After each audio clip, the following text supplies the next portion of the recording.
بسم اللہ الرحمن الرحیم۔ السلام علیکم محترم ناظرین و سامعین، آپ سن رہے ہیں جنون، جس کے مصنف ہیں محترم طارق اسماعیل ساگر صاحب، اور میں ہوں ڈاکٹر محمد انیب سلیمی۔ تو آئیے محترم ناظرین و سامعین، ہم بڑھتے ہیں اس کہانی کی 13ویں قسط کی جانب۔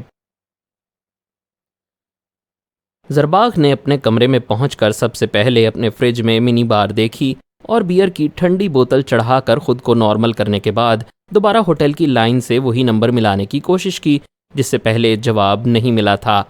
اس مرتبہ بھی وہی جواب ملا، لیکن انگریزی میں، جس کا مطلب یہ تھا کہ یہ نمبر اب قابل استعمال نہیں۔ اب تو زرباغ کو باقاعدہ تشویش ہونے لگی تھی۔ بہرحال اس نے ہمت نہ ہاری اور 2 دوسرے نمبر بھی ٹرائی کیے، لیکن ہر جگہ ایک ہی جواب تھا۔ وہ حیران تھا کہ ایسا کیوں ہو رہا ہے۔ پھر اچانک ہی ایک وسوسے نے اس کے ذہن کو ڈس لیا کہ کہیں ایسا تو نہیں کہ ارسلان کے ٹی وی انٹرویو نے ان لوگوں کو زرباغ سے بدظن کر دیا ہو۔ یہ بڑی پریشان کن سوچ تھی، جس کا سیدھا مطلب یہ تھا کہ اب اس کا را سے کوئی تعلق نہیں رہا اور مستقل آمدن کا ایک دروازہ اس پر بند ہو چکا ہے، اور اب وہ پاکستان میں بالکل اکیلا رہ گیا ہے۔ اس نے دل ہی دل میں کئی گالیاں را کے افسران کو دیں، جنہوں نے اس کا موقف سنے بغیر ہی اسے فارغ کر دیا تھا، لیکن ابھی وہ معاملات کو سنبھالنے کے لیے کوشاں تھا۔ کچھ سوچتے ہوئے اس نے ہوٹل کی لائن سے لندن میں داؤد مینگل کا فون ملا دیا۔ رابطہ ہونے پر اس نے بلوچی زبان میں گفتگو کرتے ہوئے اس سے کہا کہ وہ زرباغ سے اس کے فون پر رابطہ کرے۔ یہ نمبر اس کی دانست میں محفوظ تھا۔ چند منٹ بعد ہی داؤد مینگل لائن پر موجود تھا۔ زرباغ نے اپنا سارا غصہ اس کے ساتھ نکالا اور دیوانہ وار را کو خرافات بک رہا تھا، جنہوں نے اسے دبئی میں اکیلے چھوڑ دیا تھا۔ اس کا فون بھی اٹینڈ نہیں کر رہے تھے۔ داؤد مینگل پرانی جوٹ تھی۔ وہ جانتا تھا کہ جسے زرباغ معمول کی بات سمجھ رہا ہے، وہ را کے نزدیک کتنی بڑی بات ہے۔ گزشتہ 20 برس سے اس کے را سے رابطے اور قریبی تعلقات تھے۔ اس نے ہی زرباغ کا تعارف ان سے کروایا تھا۔ دماغ ٹھنڈا رکھو یار، ان معاملات میں جذباتی نہیں بنا کرتے۔ میں شام تک رابطہ کر کے بتاؤں گا، ابھی خود مجھے کسی بات کا علم نہیں۔ سردار داؤد نے اسے اپنی دانست میں مطمئن کرنا چاہا، لیکن زرباغ کا دماغ غصے سے پھٹ رہا تھا۔ اس نے زندگی میں کبھی اتنی بے عزتی محسوس نہیں کی تھی جو آج کر رہا تھا، لیکن اس کے لیے فی الوقت سوائے صبر کے اور کوئی چارہ نہیں تھا۔ داؤد مینگل نے ٹھیک کہا تھا، جذبات کے ہاتھوں وہ کوئی نقصان بھی اٹھا سکتا تھا۔ یہ بات تو اسے اچھی طرح معلوم تھی کہ وہ را کا کچھ نہیں بگاڑ سکتا، البتہ را اس کے لیے زندگی جہنم بنا دے گی۔ خود کو نارمل رکھنے کے لیے اس نے یہاں موجود اپنے 3 دوستوں کو ہوٹل میں بلا لیا۔ اس طرح وہ کچھ دیر کے لیے ہی صحیح اذیتناک خیالات سے فرار تو حاصل کر سکتا تھا۔ اب اسے بے چینی سے سردار داؤد کے اگلے فون کا انتظار تھا۔ سردار داؤد نے ارسلان کی روداد سنی تھی۔ اس کے لندن والے گھر کو ایک طرح سے یورپ میں ہیڈ کوارٹر کی حیثیت حاصل تھی، اور پاکستانی نیوز چینل تو بطور خاص یہاں سنے جاتے تھے۔ ان کی باقاعدہ مانیٹرنگ ہوتی تھی۔ ایسے کاموں کی تو اسے تنخواہ ملتی تھی۔ سردار داؤد نے فون رکھ کر اپنے سامنے دھرا پیگ مکمل کیا اور سوچنے لگا کہ زرباغ سے اس کے دوستوں نے رابطہ ہی کیوں ختم کر دیا۔ تو اچانک اسے 20 سال پہلے کی وہ بات یاد آ گئی جو بھارتی ہائی کمیشن میں خفیہ ملاقات کے دوران را کی اہم شخصیت نے کہی تھی۔ اس نے کہا تھا، سردار صاحب، یہ مفادات کی دنیا ہے۔ میرے والدین بلوچ ہیں۔ ہم کوئٹہ سے ہجرت کر کے بھارت میں آباد ہوئے تھے۔ میری ماں اور باپ نے آج تک کوئٹہ کے گلی کوچوں کو نہیں بھلایا۔ میں صرف اس حوالے سے آپ سے انسانی تعلق تو رکھ سکتا ہوں، لیکن بزنس کے معاملات الگ ہیں۔ اگر آپ ہمارے اور اپنے درمیان مضبوط دوستی قائم رکھنا چاہتے ہیں تو اس کا ایک ہی طریقہ ہے کہ ہم دونوں ایک دوسرے کے کام آتے رہیں۔ یہاں محبت کی یک طرفہ ٹریفک نہیں چلتی۔ ایک بلوچ ہونے کے ناطے میں تمہیں یہی ٹپ دے سکتا ہوں۔ سردار داؤد مینگل نے اس کی بات پلے باندھ لی تھی اور اس کی ڈیل کامیاب چل رہی تھی۔ اسے زرباغ کے ساتھ صرف اتنی دلچسپی تھی کہ وہ شائستہ جیسی خوبصورت لڑکی کا خاوند ہے جس پر سردار داؤد نے نظر رکھی ہوئی تھی۔ وہ عمر میں شائستہ سے 25 سال بڑا تھا، لیکن ہوس نے اس کی آنکھوں پر ایسی پٹی باندھی تھی کہ اسے ساون کے اندھے کی طرح ہر طرف ہرا ہی ہرا دکھائی دے رہا تھا۔ کیا وہ را کو زرباغ کے معاملے پر مطمئن کر سکے گا؟ اس نے خود سے سوال کیا اور اس کا جواب نفی میں پا کر گہری سوچ میں ڈوب گیا۔ عجیب و غریب خیالات اسے پریشان کر رہے تھے۔ اچانک ہی فون کی گھنٹی نے اس کے خیالات کا سلسلہ منقطع کیا۔ سردار داؤد نے فون کو دیکھا تو وہاں ایک مقامی نمبر نمایاں ہو رہا تھا۔ یہ ایک خصوصی نمبر تھا جس کا علم سوائے سردار داؤد کے اور کسی کو نہیں تھا۔ ہیلو، اس نے فون پر کہا، اور جواب میں دوسری طرف سے کہا گیا کہ اس کے ایک اہم دوست افغانستان سے ملاقات کرنے کے لیے آج شام کو لندن پہنچ رہے ہیں اور اسے ان کے ساتھ ہی ڈنر کرنا ہے۔ مختصر پیغام کے بعد فون بند ہو گیا۔ سردار داؤد چونکا۔ یہ خاص دوست ارجن نواز تھا جو آج کل قندھار کے بھارتی قونصلیٹ میں اہم ذمہ داریاں نبھا رہا تھا۔ معاملہ خاصا سیریس تھا جو وہ خود اچانک یہاں اس سے ملنے چلا آیا تھا۔ عموماً وہ لوگ سردار داؤد کو میٹنگ کے لیے دبئی یا ہانگ کانگ یا پھر کسی اور ایسے ملک میں بلا لیا کرتے تھے جہاں اس کی شناخت خفیہ رہے۔ ارجن نواز کی آمد کے حوالے سے اس نے کئی مفروضے قائم اور ختم کیے اور بالآخر اس نتیجے پر پہنچا کہ اس ملاقات سے پہلے اس کا کوئی بھی رائے قائم کرنا درست نہیں۔ اس نے زرباغ کو فون پر اس کی تشویش سے متعلق آگاہ کرنا تھا، لیکن اب وہ رات کے ڈنر کے بعد ہی زرباغ کو کچھ بتا سکتا تھا۔ کچھ سوچتے ہوئے اس نے زرباغ کا نمبر ملایا اور اسے بتایا کہ رات کو ان کی ملاقات طے پائی ہے، جس کے بعد ہی وہ کچھ بتانے کی پوزیشن میں ہوگا۔ اس نے زرباغ سے موج میلا کرنے کے لیے کہا اور اسے اطمینان دلایا کہ سب اچھا ہی ہوگا، کوئی بھی سچویشن بنی تو وہ اسے سنبھال لے گا۔ زرباغ مطمئن نہیں تھا، لیکن اس کے پاس انتظار کے علاوہ اور کون سا آپشن تھا؟ رات کو مخصوص وقت پر وہ معمول کے مطابق لندن کے پوش علاقے میں موجود اس خصوصی فلیٹ تک پہنچا تو دروازے پر اس کا استقبال معمول کے مطابق ایک خوبصورت میزبان نے کیا، اور تھوڑی دیر بعد وہ ارجن نواز سے معانقہ کر رہا تھا جو ایک لمبی پرواز کے بعد کابل سے ماسکو اور وہاں سے لندن پہنچا تھا، لیکن بالکل تر و تازہ دکھائی دے رہا تھا۔ یہ ملاقات ان دونوں کے درمیان ہو رہی تھی۔ ارجن نواز نے اسے صاف صاف کہہ دیا تھا کہ زرباغ اب ان کی لسٹ سے نکل چکا ہے۔ ارسلان کے ساتھ ISI نے کیا گیم کی، یہ ان کا درد سر نہیں۔ وہ انہیں پیسہ اور پناہ اس لیے دیتے ہیں کہ انہیں مطلوبہ رزلٹ دیا جائے۔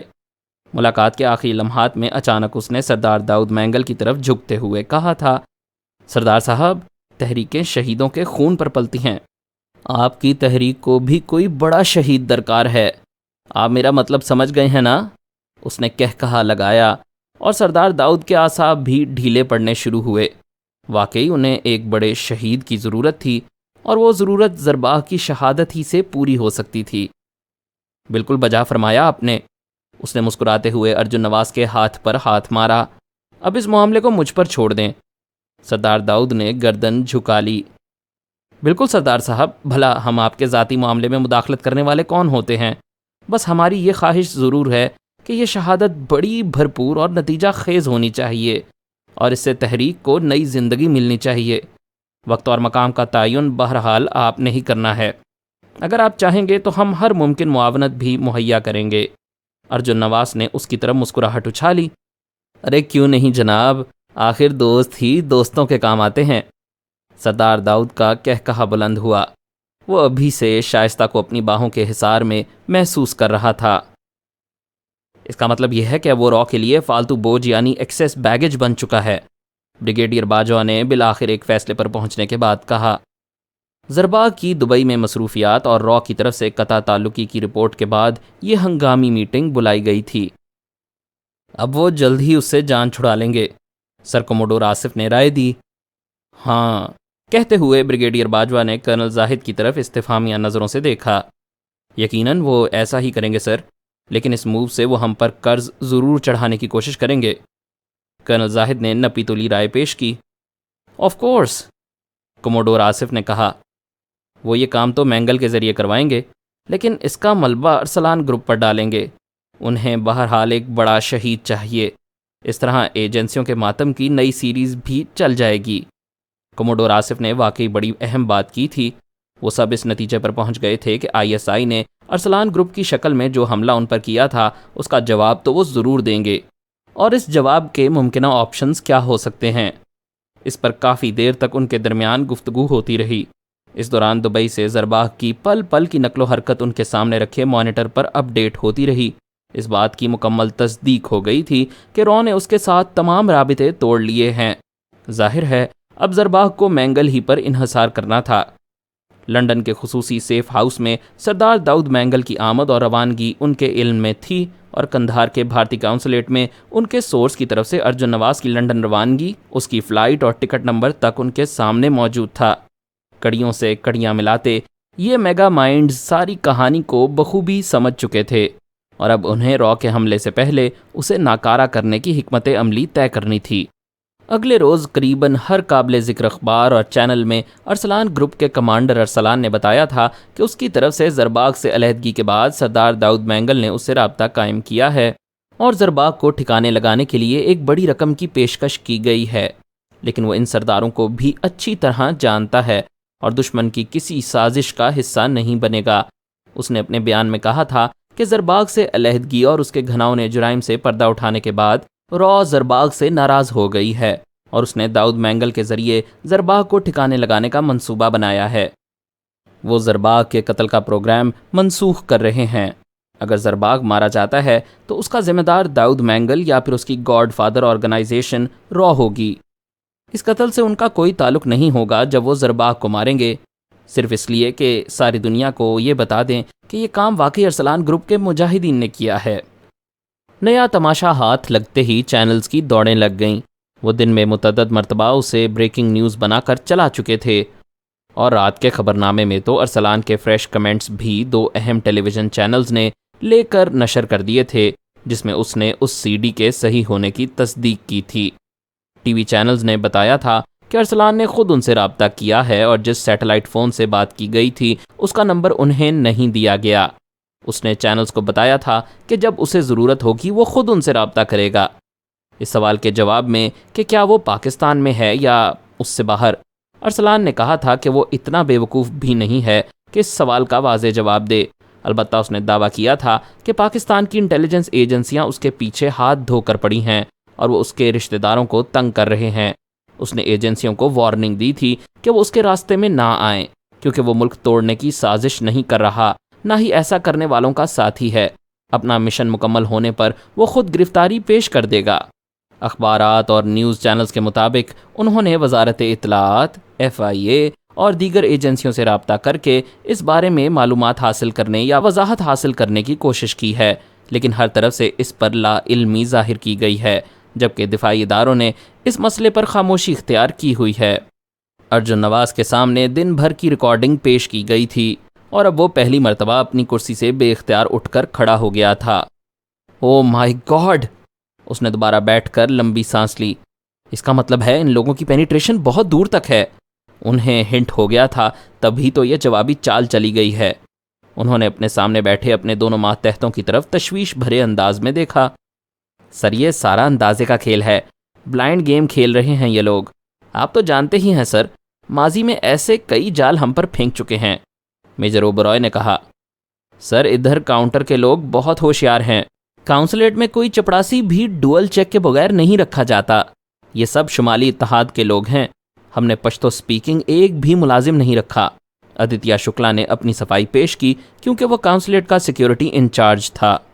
مسٹر شکلا، تم جو بھی ہو، سیکیورٹی تو بریک ہوئی ہے، ادھر سے نہیں تو دبئی سے۔ لنڈن کا تو سوال ہی نہیں اٹھتا۔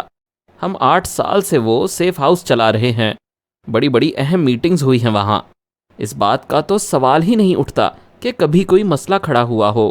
ارجن نواز نے شکلا کو مخاطب کیا۔ سر، آپ یہ نہ کہیں، آج کل MI6 والوں کی ان سے بہت گاڑی چھنتی ہے۔ 9/11 کے بعد یورپ والے ان کے محتاج ہو گئے ہیں سر، اور یہ صرف اپنے مطلب کی انفارمیشن پاس کرتے ہیں سر۔ ایکسچینج آف انفارمیشن کی آڑ میں بڑے کام کی معلومات حاصل کر لیتے ہیں۔ سر، یہ کیسے ممکن ہے کہ سردار داؤد کی موومنٹ رپورٹ MI6 سے یہ لوگ نہ لیتے ہوں؟ سر، یہ ڈرنے والے تو ہیں نہیں۔ آپ نے دیکھ لیا 9/11 کے بعد سے کبھی کسی سے بلیک میل نہیں ہوئے۔ بڑے ضدی لوگ ہیں سر، اور میرا یہ یقین ہے کہ اگر سیکیورٹی بریک ہوئی ہے تو لنڈن سے ہوئی ہوگی۔ میرا دل نہیں مانتا سر کہ برٹش انٹیلیجنس کو ہمارے اس سیف ہاؤس کی خبر نہ ہو۔ پھر اوبرائے نے شکلا کی ہاں میں ہاں ملائی تو چند لمحے کے لیے ارجن نواز نے خاموشی اختیار کر لی۔ بہرحال یہ ہماری ناکامی ہے۔ بریک کہاں ہوئی ہے یہ جاننا ہمارا کام نہیں۔ یہ سیکیورٹی والے کیا جھک مارنے کے لیے رکھے ہیں؟ ہر بندہ جواب دہ ہے۔ ابھی تو میں بالکل بلائنڈ ہوں، سمجھ ہی نہیں آ رہی۔ اینی ہاؤ، اب زرباغ کو تو مرنا ہی ہوگا، ہمارے ہاتھوں مرے یا ان کے ہاتھوں، کوئی مثال تو قائم کرنی ہوگی۔ اس نے فیصلہ کن لہجے میں کہا۔ محرم کا مہینہ 3-4 روز بعد شروع ہو رہا ہے، اگلا آپریشن فوراً لانچ کر دو۔ اور ہاں، وہ شہزادہ کو وہاں سے نکال لیا نا؟ ارجن نواز کو اچانک جیسے کچھ یاد آ گیا تھا۔ یس سر، اسے جلد ہی آپ سے ملواتے ہیں، میجر اوبرائے نے اس کی طرف دیکھ کر کہا۔ ویل ڈن، ارجن نواز نے کہا، اور تینوں مشاورت کرنے لگے۔ زرباہ کا دماغ غصے سے پھٹ رہا تھا، اس کے لیے یہ کچھ ناقابل برداشت تھا۔ ابھی تک سردار داؤد نے اس سے رابطہ نہیں کیا تھا، جس کا وہ تصور بھی نہیں کر سکتا تھا۔ اپنے کمرے میں بے چینی سے ٹہلتے ہوئے اس نے سوچا، عین ممکن ہے اس میں کوئی مصلحت ہو۔ ایسا ممکن نہیں تھا کہ سردار داؤد اس کے بغیر ایک قدم بھی چل پاتا۔ جس علاقے میں وہ لوگ متحرک تھے، وہ تو سردار داؤد نے ڈھنگ سے دیکھا ہی نہیں تھا۔ اس کی زندگی کا زیادہ حصہ یورپ ہی میں گزرا تھا۔ یہی کچھ سوچتے ہوئے وہ بے دم سا ہو کر کرسی پر گرا اور آنکھیں موند کر لمبے لمبے سانس لینے لگا۔ سامنے ٹی وی اسکرین پر بےہودہ سا پروگرام چل رہا تھا، لیکن اس نے آڈیو آف کیا ہوا تھا۔ اچانک ہی دائیں ہاتھ رکھے موبائل کی گھنٹی بجنے لگی۔ سردار زرباغ نے اس امید پر فون اٹھایا تھا کہ یہ ضرور سردار داؤد کا فون ہوگا، لیکن اسکرین پر اس کے انتہائی خاص ملازم اور مخبر چاکر خان کا خصوصی نمبر آ رہا تھا۔ چاکر خان کا فون؟ وہ بڑبڑایا اور حیران ہوتے ہوئے فون آن کیا۔ خیر تو ہے نا چاکر خان؟ تمہیں کہا تھا نا کہ مجھے دبئی میں فون نہ کیا کرو، اس نے قریباً ڈانٹتے ہوئے چاکر خان سے کہا۔ معلوم ہے سردار، لیکن یہاں زندگی موت کا مسئلہ آن پڑا ہے۔ اگر آپ ہوٹل میں ہیں تو پاکستانی چینل لگائیں، پھر بات کرتا ہوں۔ دوسری طرف سے چاکر خان نے بڑی رازداری سے جلدی جلدی کہا اور فون بند کر دیا۔ اس کا فون کرنے کا انداز ہی ایسا پریشان کن تھا کہ زرباغ نے تیزی سے چینل گھمانے شروع کر دیے۔ چند سیکنڈ بعد ہی وہ ایک چینل پر ارسلان کا خطاب سن رہا تھا۔ گو کہ ارسلان پہلے سے اسکرین پر موجود تھا، لیکن اس کے بیان کے ساتھ ساتھ جو ٹکر چل رہا تھا اس نے زرباغ کو لرزا کر رکھ دیا۔ ارسلان کے الفاظ پگھلے ہوئے سیسے کی طرح اس کے کانوں میں اتر رہے تھے اور وہ ٹکٹکی لگائے ٹی وی اسکرین کو گھور رہا تھا۔ ارسلان کی تصویر غائب ہونے کے بعد پروگرام کے میزبان نے تفصیل سے ساری بات بتائی تو زرباغ کو اپنی دھڑکنیں بے قابو ہونے کا احساس ہوا۔ غصے اور خوف سے ملے جلے جذبات نے اسے جکڑ لیا تھا۔ سردار داؤد اسے قتل کرنا چاہتا ہے، اس جملے کو اس نے زیر لب دہرایا اور اس کے گمراہ اور پریشان ذہن نے اسے سازشی تھیریز کے کئی پہلو دکھانے اور سمجھانے شروع کر دیے۔ اس کی مٹھیاں غصے سے بھینچ گئی تھیں، کن پٹی کی رگیں پھڑکنے لگی تھیں۔ اگر سردار داؤد اس وقت دبئی میں موجود ہوتا تو وہ اسے بہر صورت مار ڈالتا، خواہ اس کی کچھ بھی قیمت ادا کرنی پڑتی۔ سردار داؤد کے لیے اس کے دل و دماغ میں غصے اور نفرت کی آندھیاں چل رہی تھیں۔ پھر اسے کمرے میں دھرے فون کی گھنٹی کی آواز نے قدرے نارمل کر دیا۔ جانے کب سے گھنٹی بج رہی تھی۔ یس، اس نے فون اٹھاتے ہی بڑی مشکل سے اپنی آواز پر کنٹرول کرتے ہوئے کہا تھا۔ سر آپ کے لیے کال ہے۔ ہوٹل کی آپریٹر نے اس کا جواب سنے بغیر لائن فارورڈ کر دی۔ ہیلو، اس نے غصے پر قابو پاتے ہوئے کہا۔ دوسری طرف سوئٹزرلینڈ سے حاکم کھوسا بات کر رہا تھا۔ حاکم کھوسا اس کا پرانا دوست اور یورپ میں ہمیشہ اس کا ہم نوالا ہم پیالہ ہوا کرتا تھا، لیکن اس بے وقت فون نے اسے چونکا دیا۔ ابھی وہ جذباتی حادثے سے دو چار ہوا تھا۔ زرباغ میری بات دھیان سے سنو، مجھے سردار داؤد کا پیغام ملا ہے۔ تم نے کسی بات پر یقین نہیں کرنا، وہ خود تم سے مل کر ساری سازش سمجھا دے گا۔ یہ ایجنسی والوں کی گیم ہے۔ سردار داؤد کا نمبر سکین ہوتا ہے، اس پر فون نہیں کرنا۔ ایک نمبر لکھو، اس پر یہاں ہوٹل سے نہیں باہر کسی پی سی او سے فون کرنا۔ خبردار اپنا کوئی فون استعمال نہ کرنا۔ میں لمبی بات نہیں کر سکتا، بس جلدی سے فون نمبر لکھ لو۔ حاکم کھوسا نے اسے چونکا دیا تھا۔ گھبراہٹ میں اس نے اپنے بیڈ کے ساتھ دھری چھوٹی میز پر دھرے ہوٹل کے پیڈ پر نمبر نوٹ کیا اور سلسلہ کٹ گیا۔ ایک مرتبہ پھر وہ خود کو پرسکون کرنے کے لیے بے دم سا ہو کر بیڈ پر گر پڑا۔